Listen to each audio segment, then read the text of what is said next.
నమస్తే. ఇన్నాళ్ళు నన్ను సపోర్ట్ చేస్తూ, ఎంకరేజ్ చేస్తూ మీ ప్రేమని నాకు అందిస్తున్న ప్రతి ఒక్కరికి కృతజ్ఞతలు. అలాగే ఈ వీడియో కూడా ఖచ్చితంగా మీకు ఉపయోగపడుతుంది. లైక్, షేర్ అండ్ సబ్స్క్రైబ్ చేసి మీ సపోర్ట్‌ని నాకు అందించండి. అలాగే ఈ వీడియో పట్ల మీకున్న అభిప్రాయాన్ని కామెంట్ సెక్షన్‌లో కామెంట్ చేసి తెలియజేయండి. ఇప్పుడు వీడియోని చూద్దాం. నమస్తే. Welcome to our channel. నేను పద్మిని. ప్రస్తుతంతో పాటు ప్రముఖ ఆధ్యాత్మికవేత్త, జ్యోతిష పండితులు, అమ్మవారి సేవకులు, దత్త గణపతి ఉపాసకులు మురళీధర శర్మ గారు మనతో పాటు ఉన్నారు. మాట్లాడదాం. మురళి గారు నమస్తే అండి. మహాదేవ శ్రీమాత్రే నమః. కష్టం అనేది సర్వసాధారణమే. ప్రతి ఒక్కరి జీవితంలోనూ కష్టం ఉంటుంది. అయితే కష్టం వచ్చినప్పుడు రకరకాల అంటే ఎవరి మీదకైనా నెట్టేటటువంటి ప్రయత్నం ఖచ్చితంగా చేస్తాం. ఫస్ట్ గా నెపాన్ని మోసేది పాపం ఈశ్వరుడే. నేను పూజలు చేసేసాను, నాకు ఇన్ని కష్టాలు ఇచ్చాడు, దేవుడే లేడు అని మాట్లాడేవాళ్ళు లేకపోలేదు. అయితే కష్టాన్ని కూడా దాన్ని ఆస్వాదించే వాళ్ళు ఉన్నారు, మహాత్ములు. వాళ్ళ గురించి మనం మాట్లాడక్కర్లేదు. కాకపోతే కష్టం ఉన్నప్పటికీ ధైర్యాన్ని కోల్పోకుండా ఈశ్వరుని నమ్ముకుంటూ ఉన్న వాళ్ళు కూడా ఉన్నారు. నిజమైన భక్తి అదే. అయితే మన నిత్య దైనందిన జీవితంలో మనం చేసేటటువంటి పొరపాట్లు కూడా కష్టానికి దోహదపడతాయా అనేది ఈనాటి ప్రశ్న అండి. ఖచ్చితంగా దోహదపడతావండి. ఎందుకు అంటే మన కాళ్ళు తడవకుండా మనము సముద్రాన్ని దాటలేమన్నట్టు కానీ, అదేవిధంగా కంటి నీరు రాకుండా సంసారాన్ని కూడా వెల్లదీయడం కష్టము అనేటువంటిది ఎంతవరకు నిజమో, కొన్ని చిన్న చిన్న విషయాలు ఇంట్లో తెలిసి తెలియక చేసుకునేటువంటి వాటి వల్ల ఖచ్చితంగా కూడా కష్టాల పాలవుతారు. లక్ష్మీదేవి ఇంటి నుండి బయటికి వెళ్ళేటువంటి పరిస్థితి, జ్యేష్ఠాదేవిని ఆహ్వానిస్తూ లక్ష్మీదేవి వెళ్ళిపోతుంది ఆ కొన్ని సందర్భాలలో. ఇది ఎవరు నమ్మినా నమ్మకున్నా కూడా ఖచ్చితంగా నిజము.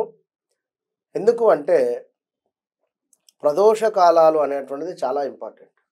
ప్రదోష కాలాలలో నిద్రపోవడం కానీ, ఎందుకంటే మనము చిన్నప్పటి నుండి కూడా, చిన్నతనం నుండి కూడా అందరూ చెప్తూనే ఉంటారు జనరల్గా. ఇప్పుడు ఏదో మనం కొత్తగా చెప్పడం అని కాదు, ఇలాంటివి కొన్ని ఉంటవి, అవి మనం చెప్దాము. ఆ పాయింట్ ఆఫ్ వ్యూలో అవి కనుక మీరు చేసినట్టయితే కొంత ఇబ్బందికరంగా ఉంటుంది. కనుక మీరు ఆ వైపుగా ఉండకుండా ఉండేటువంటి ప్రయత్నం చేయండి.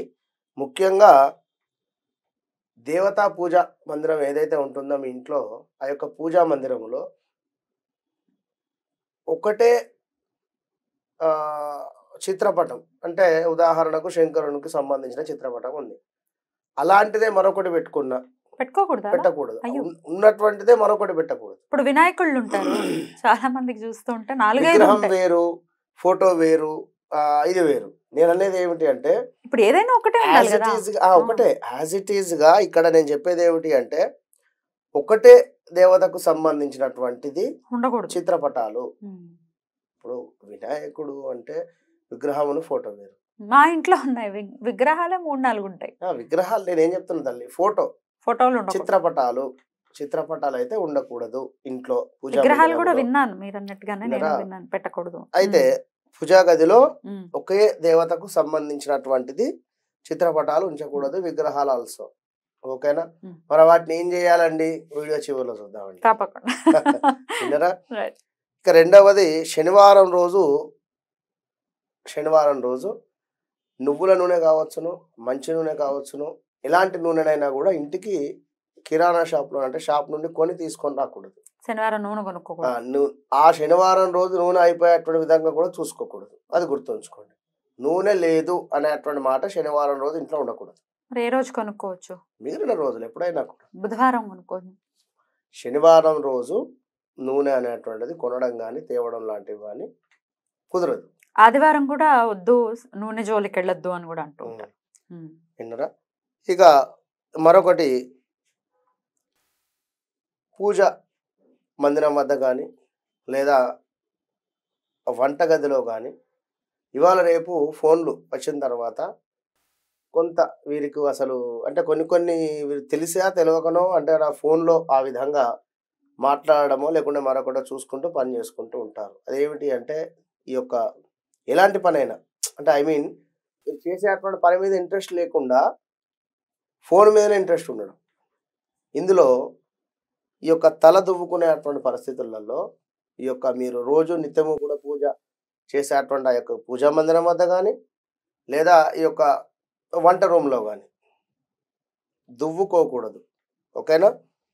ఇక మరొక పాయింట్ ఏమిటంటే ఇల్లును ఊడ్చేటువంటి చీపురు ఏదైతే ఉందో దానిని నిలుచోబెట్టేటువంటి పరిస్థితిలో అందరికీ కూడా కొన్నిసార్లు ఇక ఇష్టం వచ్చినట్టు పారేయడం కానీ దాన్ని అసలు దానికి ఒక విలువ లేకుండా కూడా ఉంటుంది కొన్ని ప్లేసుల్లో. అట్లా కూడా చూసుకోవాలి. ఇంకా బట్టలు మనం ఒక వీడియో కూడా చేసి ఉన్నాం. బట్టలు పిండినటువంటి నీటిని కాళ్ళ మీద పోసుకోకూడదు అని చెప్పి విన్నారా. ఇక ఉదయాన్నే నిద్ర లేచిన తర్వాత కూడా చాలా మంది కూడా ఈ ఫోన్లు ఒత్తుతూనే ఉంటారు విన్నారా. నిద్ర లేచిన తర్వాత చక్కగా మనము ఆ యొక్క కొంత సమయాన్ని దేవతా పూజా మందిరానికి కానీ లేదా ఏమైనా జపం కానీ లేదా ఏమైనా మెడిటేషన్ కానీ ఇలా చేసుకుంటూ ఉండేటువంటి ప్రయత్నం చేయడం. మార్నింగ్ సమయం ఏంటంటే చాలా ఎనర్జీతో కూడుకున్నటువంటిది అది. దానిని మీరు ఊరికే ఫోన్లు ఆడడానికి వినియోగించినట్టయితే ఆ రోజు మొత్తం కూడా నీరసంగానే ఉండేటువంటి పరిస్థితి ఉంటుంది. కళ్ళ మీద ఎఫెక్ట్ బాగా పడుతుంది. నైట్ మొత్తము కూడా మీరు కళ్ళు మూసుకొని పడుకుంటారు కనుక కంటి మీద ఎక్కువ ఇబ్బంది పడేటువంటి పరిస్థితి ఉంటుంది. దీనివల్ల కూడా కొన్ని కష్టాలు. ఇట్లా ఎప్పుడైతే మనము పడుకున్న తర్వాత నిద్ర లేచిన తర్వాత ఆ యొక్క దుప్పట్లను కూడా చక్కగా కూడా మడత పెట్టుకొని పక్కన పెట్టుకోవాలి. స్నానం చేసినటువంటి టవల్ను కూడా వీరు తీసి పక్కన వారేస్తూ ఉంటారు. అంటే ఇలా కొన్ని విషయాలు మీరు నిత్యము మీ యొక్క ఈ యొక్క మనము నడిచేటువంటి యొక్క దైనందిక జీవితంలో విన్నరా ఇవి కొన్ని పాటించినట్టయితే కొన్ని కష్టాలు అనేటువంటిది కానీ కొన్ని దరిద్రం అనేటువంటి నుండి కానీ కొంత విముక్తి పొందేటువంటి పరిస్థితి ఉంటుంది. సో వీటి జోలికి వెళ్ళకూడదు. ఈ తప్పులు మాత్రం ఎట్టి పరిస్థితుల్లో మరొకటి ప్రదోష కాలంలో లైట్ వేసిన తర్వాత డబ్బులు ఇవ్వడం కానీ విన్నరా. అది ఎప్పుడైనా కూడా లైట్ అనేటువంటిది దీపారాధన అయిన తర్వాత వన్స్ లైట్ అంటే ఇప్పుడు వచ్చినవి సాయంకాలం దీపారాధన చేస్తారు. దీపారాధన చేసిన తర్వాత డబ్బులు ఇయ్యము ఇప్పటికీ అంటారు విన్నరా. మొన్న వేరే ఒక దగ్గర పూజ అయిన తర్వాత దక్షిణ కోసం అని చెప్పి ఒక మనిషిని పంపిస్తే లైట్ వేసాం గురువు గారు రేపు మార్నింగ్ నేను దేవాలయానికి వచ్చి ఇస్తా అని చెప్పి అన్నారు. ఏమిటి మేము చేసిన దానికి కూడా ఇవ్వరా, ఏదో అప్పులు ఇవ్వరు అని అంటే ఒక పద్ధతి. అయ్యో నిజమమ్మా, గృహప్రవేశం అయ్యింది ఒక దగ్గర. ఇది కాదు అయ్యో ఆ సార్ చూస్తాడు వీడియో, అంటే వీరిదని కాదు చెప్తున్నాను. వేరే ఒక వద్ద గృహప్రవేశం అయ్యింది, మొత్తం కంప్లీట్ అయిపోయింది. ఆవు వచ్చింది, ఆవు తీసుకొని వచ్చినటువంటి వాడికి డబ్బులు ఇచ్చారు. 5,000 చేంజ్ ఏమో తీసుకున్నాడు వాడు. కేవలం ఆవుని తీసుకొచ్చి లోపల తిరిగినందుకు సన్నాయి మేళం వారికి డబ్బులు ఇచ్చేశారు. అయితే ఇక్కడ తెలంగాణ సైడు మనకు కొత్తగా గృహప్రవేశం ఏమైనా చేసినా ఆయన వివాహం అయినా కూడా గంగిరెద్దులు అనేటువంటి వారు ఉండేది, వాళ్ళు వస్తారు. ఇక్కడేమిటి, ఇక్కడికి ఎవరు వస్తారో తెలుసు జనరల్ గా. కనుక అందరికీ డబ్బులు ఇచ్చేశారు. ఇక మా దగ్గరికి వచ్చేసరికి గురువుగారు ఇవాళ శుక్రవారం కదా రేపిస్తాను. సరే శుక్రవారము ఇంతగనము మాకు గొంతు పోయేంత విధంగా పూజ చేయించాము, అంతా అయిపోయింది. ఇక నేను అనుకున్నా అన్నా అక్కడే అడిగా, అన్నా అంటే వేరే వారు ఏమైనా అనుకుంటారు కానీ చెప్తున్నా, ఇంతమందికి శుక్రవారం ఇచ్చినారు మీరు, మా దగ్గరికి వచ్చేసరికి ఇయ్యకని చెప్పి ఎవరు చెప్పారని.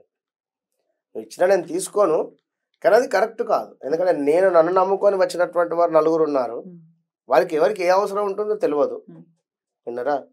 కనుక ఎప్పుడైనా కూడా ఒక పని అయ్యింది అంటే ఎవరికైనా కూడా 4 రూపాయలు ఇస్తే సంతోషం ఇస్తుంది. వాళ్ళ డబ్బులు వాళ్ళకి ఇవ్వడానికి చాలా సంతోషం అనిపిస్తుంది. ఇంటి నుండి వెళ్ళేటువంటి సందర్భంలో దీవించుకొని వెళ్తారు. సరే మీకు దీవించినప్పటికీ కూడా మనసులో ఏదో వెలితి అవుతుంటుంది, అక్కడ ఖచ్చితంగా ఉంటుంది. రైట్ అండి, చాలా చక్కగా వివరించారు. ఈ నిత్య దైనందిన జీవితంలో ఇట్లాంటి తప్పులు చేయకుండా అనవసరంగా లేనిపోని కష్టాలు కొని తెచ్చుకోకుండా ఉంటే బెటర్. రైట్ అండి, థ్యాంక్ యూ సో మచ్. నమస్తే. మహాదేవ.